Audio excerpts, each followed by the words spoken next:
সুপ্রিয় দর্শক ও শ্রোতা মণ্ডলী, আসসালামু আলাইকুম রহমতুল্লাহ। আশা করি দূরেও কাছে যিনি যেখানে রয়েছেন ভালো আছেন, সুস্থ আছেন।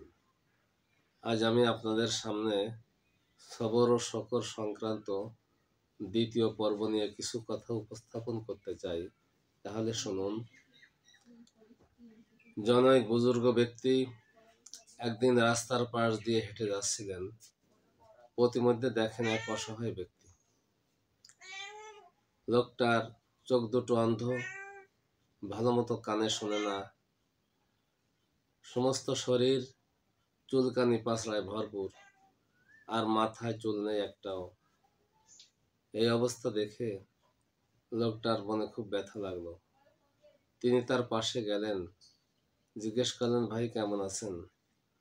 লোকটা বলল, ভাই দেখতেই তো পাচ্ছেন কেমন আছি, চোখ দুটো অন্ধ, আমি কি খাই না খাই দেখতে পাই না, এমনকি স্ত্রী ও সন্তানদের চেহারাটুকু দেখারও নসিব হয়নি। উপরন্তু শরীরে চুলকানি পাঁচড়া সর্বক্ষণ আমাকে বিতৃষ্ণার ভিতর ফেলে রাখছে।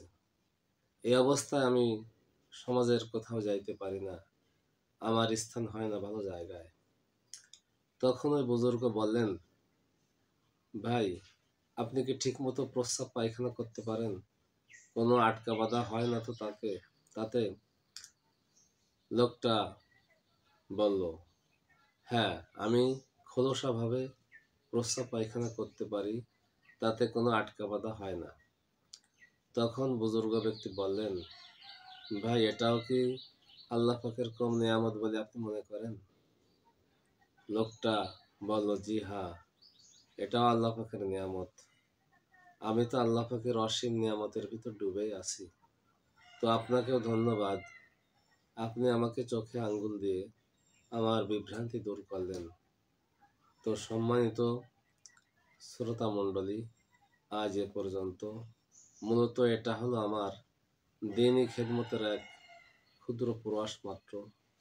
যদি কোনো ভুল ত্রুটি পরিলক্ষিত হয় তাহলে আমাকে আপন মনে করে শুধরিয়ে দেবেন। আর আপনাদের সৎ পরামর্শ থাকলে অবশ্যই কমেন্টে জানাবেন।